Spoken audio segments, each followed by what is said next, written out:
जय हिंद दोस्तों, क्या हाल है आप लोगों के। आई होप आप लोग बहुत बढ़िया होंगे। मैस्तान ऑफिशियल में आप लोगों का बहुत बहुत स्वागत है। आई होप आपका दिन काफी अच्छा जा रहा होगा। तो दोस्तों, ये जो वीडियो है हम specifically UK triple S C L T के अभ्यर्थियों के लिए बना रहे हैं। बहुत सारे अभ्यर्थियों को पता भी है और नहीं भी पता है तो मैं बता देता हूँ कि यूके ट्रिपल एस सी जो है वो जल्द ही अपनी एल टी की वैकेंसी वो जारी करने वाला है। और काफ़ी सारे अभ्यर्थी जो हैं वो अब उनके बहुत सारे प्रश्न आते हैं कि सर क्वालिफिकेशन क्या है और क्या हम जो है उसके लिए योग्य हैं या नहीं है, हमारी योग्यता जो है वो मतलब हम एग्ज़ाम का फॉर्म फिल करने के लिए योग्य है या नहीं है। तो क्या हमको तैयारी करनी चाहिए या नहीं करनी चाहिए इसकी। क्या सर हमारा सिलेबस चेंज तो नहीं हो जाएगा जैसे हर बार, जैसे लास्ट टाइम किया था 2017 का, जब एलटी का जो सिलेबस था 2018 में जिसका एग्ज़ाम हुआ था, वो 30 और 70 इस तरीके से दो पार्ट में डिवाइडेड था। मतलब 100 क्वेश्चन टोटल आते थे, जिसमें से 30 क्वेश्चन जो होते थे वो आपके मतलब हम बोल सकते हैं कि जनरल क्वेश्चन होते थे। इसमें सीडीपी, एजुकेशन, साइकोलॉजी, बाकी सारी चीज़ें सब कुछ इंक्लूडेड होता था, रीजनिंग वगैरह। 70 क्वेश्चन आपके सब्जेक्ट के आते थे, सब्जेक्ट स्पेसिफिक क्वेश्चन होते थे। लेकिन उसको लास्ट टाइम पे चेंज करके 50-50 क्वेश्चन में डिवाइड कर दिया गया था और उसमें कुछ एक्स्ट्रा पोर्शन भी ऐड कर दिया गया था। तो क्या सर सिलेबस जो है उसमें कुछ चेंज आएगा? पहला क्वेश्चन। दूसरा क्वेश्चन ये आता है कि सर हम यूटेट और सीटेट क्या हमारा क्लियर होना अनिवार्य है या नहीं है। तीसरा क्वेश्चन ये आता है कि सर वैकेंसीज लास्ट टाइम जो निकली थी उसके अकॉर्डिंग थोड़ा सा हमारे को समझा दीजिए कि किस तरीके से हमारे को पढ़ना है और क्या क्या चीज़ें करनी चाहिए। तो मैं आपको देखो एक एक करके सारी चीज़ों के ऊपर बात करूंगा और सब चीज़ें आपको बहुत क्रिस्टल क्लियर हो जाएंगी कि आपको पढ़ना चाहिए या नहीं पढ़ना चाहिए। क्योंकि हमारे पास में दो ऑप्शन है अभी। एक तो एलटी का तो एग्ज़ाम आ ही रहा है। अगर आप अपने सब्जेक्ट के लिए पढ़ते हो तो आपको एक और फायदा होगा कि टीजीटी पीजीटी भी आने वाले हैं। टीजीटी पीजीटी यूपी के, उत्तराखंड का तो पता नहीं भाई साहब, लेकिन यूपी के बहुत जल्दी आने वाले हैं। ठीक है, उत्तराखंड का तो यह है कि 3-4 महीने अगर वो लेते हैं तो कोई इशू नहीं है, लेकिन यूपी का 1 या 2 महीने में ही आपको नोटिफिकेशन देखने को मिल जाएगा। तो अगर टीजीटी पीजीटी आ रहे हैं तो वो ज़्यादा टाइम नहीं लेंगे, वो जल्दी जल्दी फॉर्म फिल करेंगे, जल्दी जल्दी सारी चीज़ें होंगी और आपका बहुत ही जल्दी आपको एग्जाम देखने को मिल जाएगा। तो आपको तैयारी जो है वो अभी से लग जाना है। क्वालिफिकेशन के लिए आप थोड़ा सा क्लैरिटी रखें अपने पास में, है ना। तो मैं सबसे पहले एक एक करके सब चीज़ों के ऊपर बात करूंगा। लास्ट टाइम जो वैकेंसी आई थी वो 2024 में आई थी। अभी हम बना रहे हैं 2026-27 के लिए वीडियो, 2026 और 27 की वैकेंसी के लिए। 2024 में ये वैकेंसी आई थी और इसमें कुल पद जो थे वो थे कुल पद अगर हम बात करें तो वो 1544 थे, 1544। तो ये दो पार्ट में डिवाइड होते हैं। वैसे ये जो पद होते हैं, पदों की संख्या दो पार्ट में डिवाइड होती है। एक होते हैं जनरल, एक होता है स्पेशल। स्पेशल मतलब वही जिनको कुछ दिव्यांग बच्चे होते हैं उनको पढ़ाना होता है, मान लेते हैं वो देख नहीं सकते तो उसके लिए स्पेशल बीएड चाहिए होता है। जनरल के लिए कुछ नहीं, आपको नॉर्मल अंडर ग्रेजुएशन आपकी होनी यूजी होना चाहिए, यानी आप अंडर ग्रेजुएट होने चाहिए और आपका बीएड कंप्लीट होना चाहिए। अगर आपकी ग्रेजुएशन पूरी है, आपका बीएड कंप्लीट हो रखा है तो आप एलिजिबल मान लिए जाते थे। ठीक है। अब इसमें क्या है, जो जनरल की अगर हम बात करें 1544 पद, ये दो पार्ट में डिवाइड थे। दो मंडलों में हमारी वैकेंसी निकलती है। एक तो निकलती है गढ़वाल मंडल में, ठीक है, और एक कौन सी निकलती है, एक निकलती है कुमाऊं मंडल में। ठीक है, कुमाऊं मंडल में। गढ़वाल मंडल की बात करें तो ये दो पार्ट में डिवाइड होता है ना। इसमें भी वैकेंसी एक होती है महिला शाखा, एक होती है सामान्य शाखा। ठीक है, महिला शाखा, एक होती है सामान्य शाखा। सामान्य शाखा। तो जो सामान्य शाखा होती है, महिला शाखा होती है, सर इसमें डिफरेंस क्या होता है सबसे पहले तो ये बताइए। देखो यहाँ पे जैसे महिला शाखा में अगर हम बात करें तो पदों की संख्या 57 और 7 थी, है ना। 57 और 7 थी, मतलब टोटल 64 पद आए थे, 64। ठीक है, गढ़वाल मंडल की बात कर रहा हूँ मैं। और सामान्य शाखा में 616 और 106 थी, जहां तक मुझे पता है 106 थी। तो कुल मिला के 227 722 पद जो हैं ये आए थे और टोटल मिला के गढ़वाल मंडल में 786 पद थे। ठीक है। तो महिला शाखा में ये होता है कि ये जो रिक्तियां आ रखी हैं इसको सिर्फ और सिर्फ, मेरी बात ध्यान से सुनना, सिर्फ और सिर्फ महिला अभ्यर्थी ही भर सकती हैं। पुरुष अभ्यर्थी भरने के योग्य नहीं है इसको। तो महिला शाखा में जो होती है सिर्फ महिला अभ्यर्थी भर सकती हैं इन जो पदों को आ रखी है, 64 पद। सामान्य शाखा में क्या होता है कि ये जो पद होते हैं, जैसे 722 पद आ रखे हैं टोटल ना, आ रखे थे आई मीन। तो ये जो पदों की संख्या होती है इसमें दोनों ही भरे जा सकते हैं, यानी दोनों के ही फॉर्म भरे जाते हैं। एक तो पुरुष अभ्यर्थी भी फॉर्म भर सकते हैं और महिला भी भर सकते हैं। तो मैन और वुमेन दोनों ही इसमें क्या है, इसमें एलिजिबल होती हैं। मतलब गर्ल और बॉय, मैन या वुमेन जो भी हैं, वो दोनों की दोनों क्या होती हैं, इसमें एलिजिबल होती हैं। तो यहाँ पे दोनों ही भर सकते हैं। यहाँ पे सिर्फ रेस्ट्रिक्शन है, सिर्फ महिला अभ्यर्थी आपकी भर सकती है, बाकी कोई नहीं भरेगा। इसी तरीके से अगर हम बात करें यहाँ पे सामान्य शाखा में जो लास्ट टाइम वैकेंसी आई थी सामान्य शाखा में, तो वो 561 और 84 थी इसकी, और 98, और महिला शाखा की अगर हम बात करें तो महिला में 98 और 15 थी।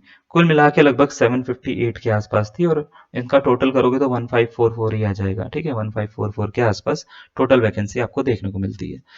तो ये तो रिक्तियां थी पिछली बार। इस बार जो रिक्तियों की संख्या है उसको बढ़ा के दिया जाएगा, और थोड़ी सी ज्यादा रिक्तियां आने की संभावना है। ठीक है, एज लिमिट की अगर हम इसकी बात करें तो जब ये रिक्तियां आई थी तब एज लिमिट पहले इसकी 21 से 40 रखी गई थी, लेकिन उसको बढ़ाकर सभी एग्जाम के लिए 21 से 42 कर दिया गया था।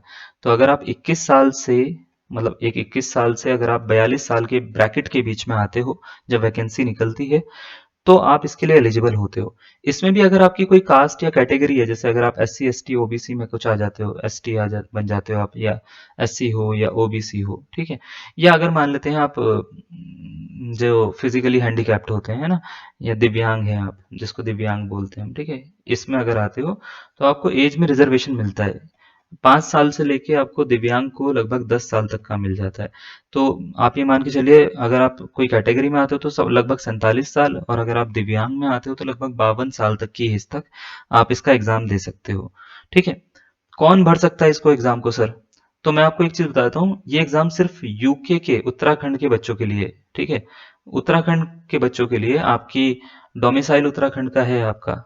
ठीक है, अगर आपका डोमिसाइल उत्तराखंड का है, अगर आपने मान लेते हैं अपनी 11th 12th उत्तराखंड से करिए, ठीक है, 11th एंड 12th उत्तराखंड से करिए, या अगर आपके जो हैं आपके पेरेंट्स जो हैं, ठीक है, वो उत्तराखंड से बिलोंग कर रहे हैं, ठीक है, तो उस सब केसेस में आप क्या कर सकते हो, यहाँ से फॉर्म भर सकते हो।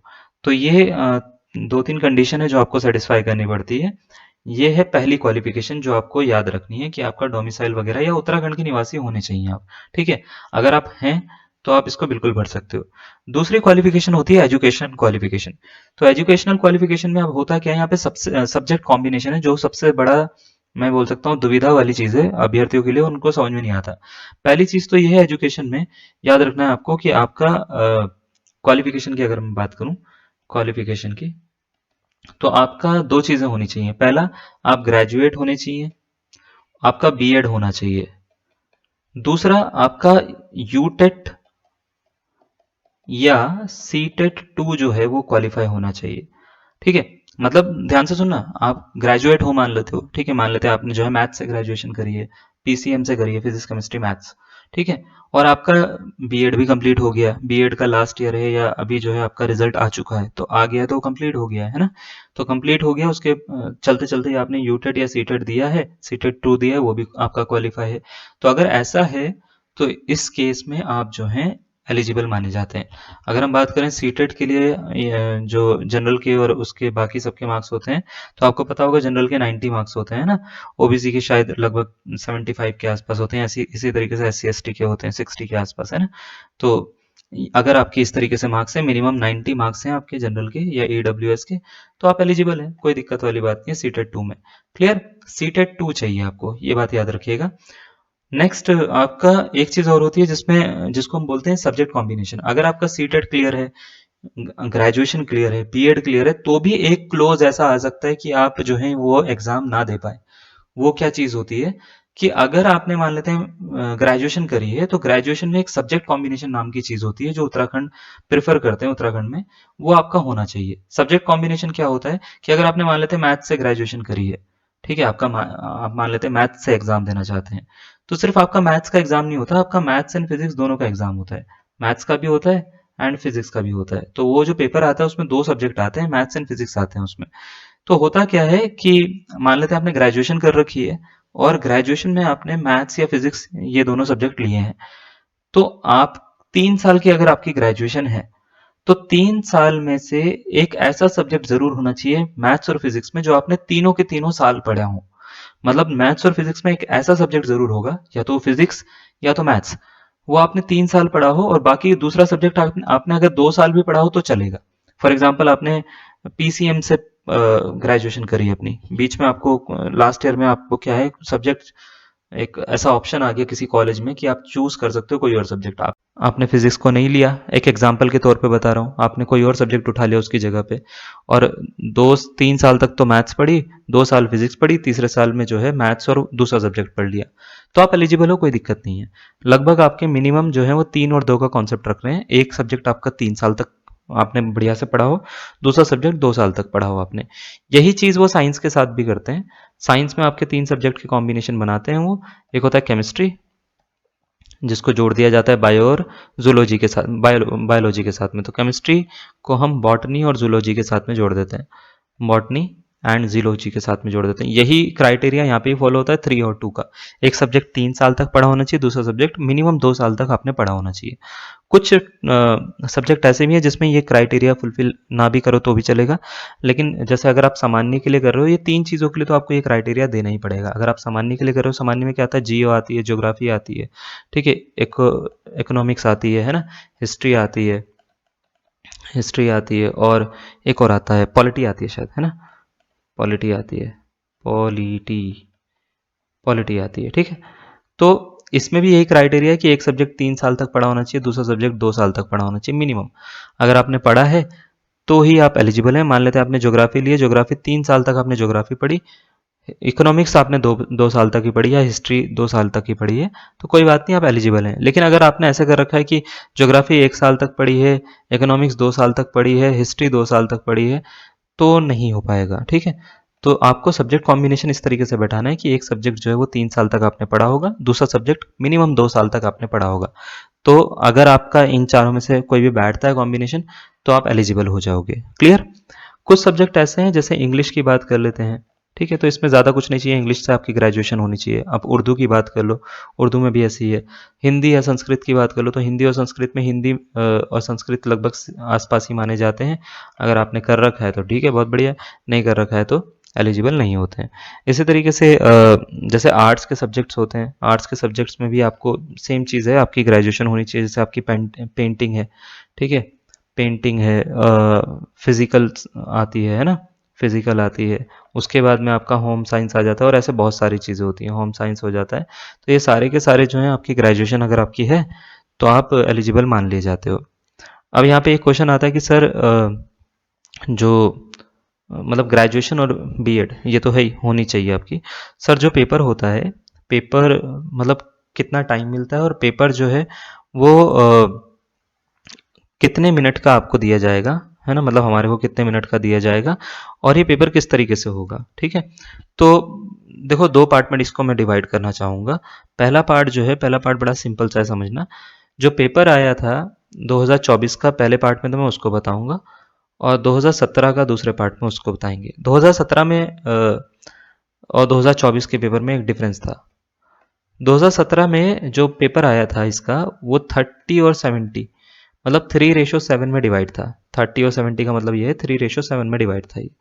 तो जो 30 क्वेश्चंस आते थे वो आते थे सामान्य, मतलब टॉपिक से, जैसे सीडीपी आ गया उसमें, टीचिंग एप्टीट्यूड आ गया उसमें, उत्तराखंड की जीके आ गई, रीजनिंग आ गई, ये सब चीज़ें आती थी। 70 क्वेश्चन सब्जेक्ट स्पेसिफिक होते थे।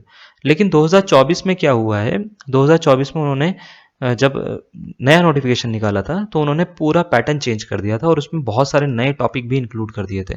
तो 2024 में जब ये पेपर करा, तो इन्होंने उसको 2 पार्ट में डिवाइड करा। 120 मिनट का टाइम दिया गया था आपको, यानी लगभग 2 घंटे, लगभग क्या 2 घंटे का टाइम दिया गया था।